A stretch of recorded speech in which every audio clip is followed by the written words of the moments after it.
انہوں نے ہمارے استقبال میں ایک پروگرام رکھا. بسم اللہ الرحمن الرحیم. نحمده ونصلی علی رسوله الکریم. یہ اللہ کا فضل ہے، کرم ہے.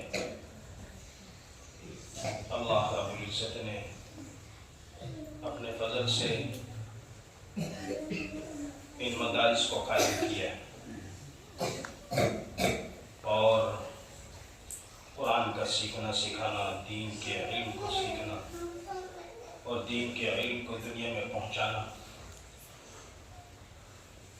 یہ بہت بڑی بات ہے، بہت ہی اونچی چیز ہے.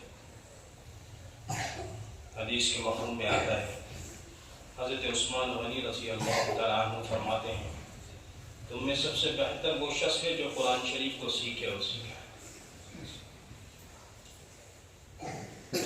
یہ اللہ کا کرم ہے، اللہ کا فضل ہے. حدیث کے مفہوم میں آتا ہے، فرمایا روزہ اور قرآن شریف کل اللہ سے عرض کرے گا. روزہ عرض کرے گا کہ اللہ میں نے اس کو پورے دن کھانے پینے سے محفوظ روکے رکھا، میری شفاعت قبول کیجیے. اور قرآن کہے گا اے اللہ میں اس کو رات کو سونے سے میری وجہ سے رات کو یہ نہیں سویا، اے اللہ تو میری شفاعت قبول فرمائے. یعنی یہ دونوں اللہ سے شفاعت کریں گے اور ان کی شفاعت پر اللہ ان کو جنت میں داخل فرمائے. یہ قرآن شفاعت کرے. ہم جو قرآن پڑھ رہے ہیں یہ ہم کیا اللہ کا کلام ہے، بہت ہی اونچا کلام ہے. اس میں پوری زندگی کیسے گزاری جاتی ہے یہ پورا اس کے اندر ہی اللہ نے سمجھایا ہے. پوری شریعت ہے اس میں. اللہ کے نبی کا فرمان، اللہ کا حکم اور اللہ کے نبی کا فرمان، یہ پوری شریعت ہے. یہ خالی پڑھنا نہیں ہے بلکہ اس کو زندگی میں برتنا ہے، زندگی میں اپنی زندگی میں لانا ہے. جیسے صحابہ کہتے ہیں، صحابہ کی زندگی پورا قرآن صحابہ کی زندگی. حضرت عمر رضی اللہ تعالیٰ عنہ کے بارے میں آتا ہے، فرمائے ایک ایک آیت پڑھتے، عمل کرتے، پھر دوسری آیت پڑھتے. تو یہ خالی پڑھنا پڑھانا نہ ہو بلکہ ایسی زندگی ہو، ایسی مثالی زندگی. اگر ان اخلاق کے ساتھ میں، حضور کے اخلاق کے ساتھ میں، قرآن کے جو اخلاق ہیں اس کے ساتھ میں اگر ہماری زندگی ہوگی تو پھر پوری دنیا کے لیے ہمارے لیے یہ نمونہ ہوگی. نمونہ غیروں کے پاس کوئی شریعت نہیں، اللہ نے وہ دین دیا ہمیں جس کی وجہ سے پوری دنیا میں امن و امان، چین سکون، محبت و الفت، معدت، کیسی زندگی بسر کی جاتی ہے، پوری چیزیں. تو یہ اللہ کا فضل، اللہ کا شکر ادا کرنا ہے. دل کے اندر خوشی ہو، سرور ہو. ایسا نہیں کہ بس ہم امامت کریں گے، ہم بچوں کو پڑھائیں گے، یہ بھی کریں گے، اس کے ساتھ ساتھ میں عملی زندگی بھی ہوگی. اس کے ساتھ ساتھ میں اس قرآن کو لے کر پوری دنیا میں جائیں گے، پوری دنیا میں اس کا پیغام دیں گے. سب نیت کرتے ہیں انشاءاللہ پوری دنیا میں جانا، پوری دنیا کو امن کا پیغام دینا. اس کے لیے ہم دنیا میں آئے. دنیا میں آنے کا مقصد یہی ہے. بچوں نے کتنے پیارے انداز میں بتایا، ماشاءاللہ. اللہ ان کی عمروں میں برکت دے، ماشاءاللہ، علم میں برکت دے، عمل میں برکت دے. بہت زبردست چیز ہے. ہمارے علماء کی زندگی ہمارے سامنے، انبیاء کی زندگی، صحابہ کی زندگی، تابعین، تبع تابعین، اولیاء اللہ، بزرگان، ان کی زندگی ہمارے سامنے ہو. انہوں نے کیسے زندگی بسر کی،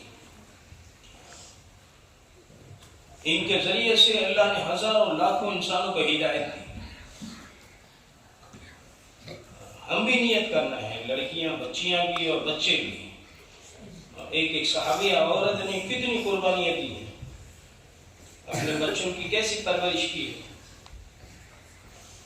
کیسے اسلام یعنی دین اور شریعت کو کیسے باقی رکھا ہے۔ ایک ایک صحابی حضرت ام حرام رضی اللہ تعالیٰ عنہ کیسے قربانیاں دی اللہ کے راستے میں۔ ایک مرتبہ اللہ کے نبی علیہ السلام یعنی ان کے گھر میں آرام فرما رہے تھے، دوپہر میں مسکراتے ہوئے اٹھے تو ام حرام رضی اللہ تعالیٰ نے پوچھا اللہ کے نبی کیوں اٹھے، مسکراتے ہوئے کیوں اٹھے؟ کہا کہ میری امت میں سے چند لوگ پانی پر ایسے سوار ہو رہے تھے جیسے بادشاہ سوار ہے، ایک جنگ میں جا رہے۔ تو انہوں نے کہا ہے اللہ کے نبی صلی اللہ علیہ وسلم دعا کیجئے میں بھی اس جنگ میں شریک ہوں۔ تو اللہ کے نبی نے دعا دی کہ تو بھی اس جنگ میں شریک ہوگی۔ پھر اللہ کے نبی صلی اللہ علیہ وسلم آرام کیے، پھر اٹھے، پھر ایسے مسکراتے ہوئے اٹھے۔ پھر مسکرانے کی وجہ پوچھی اللہ کے نبی علیہ السلام، آپ نے پھر مسکرایا، کہا کہ مجھے پھر وہی یعنی میرے صحابہ کی جماعت دکھائی دی، ویسی پانی پہ چل رہے تھے۔ اللہ کے نبی علیہ السلام سے انہوں نے کہا کہ اے اللہ کے نبی صلی اللہ علیہ وسلم دعا دی، یعنی آپ میرے لیے دعا کیجئے میں بھی اس میں شریک ہوں۔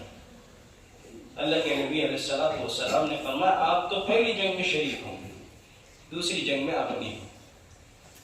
حضرت شیخ نے لکھا ہے کہ دوسری یعنی وہ پہلی جنگ سے واپسی پر ان کا جو گھوڑا تھا یا خچر تھا وہ بچ گیا، اس سے وہ گر گئی اور اسی کے اندر اس کی موت ہو گئی، اور ان کی قبر ترکی کے بارڈر میں ہے۔ ابھی مولانا فرما رہے تھے کہ ان کی قبر ترکی کے اطراف کے کسی ملک میں ہے کہ صحابیہ عورتیں اللہ کے راستے میں گئی، بہت سے صحابیہ۔ تو اس کے لیے ماشاءاللہ ہمارے نوجوان لڑکے بھی اور لڑکے یعنی بچے بھی اور بچیاں بھی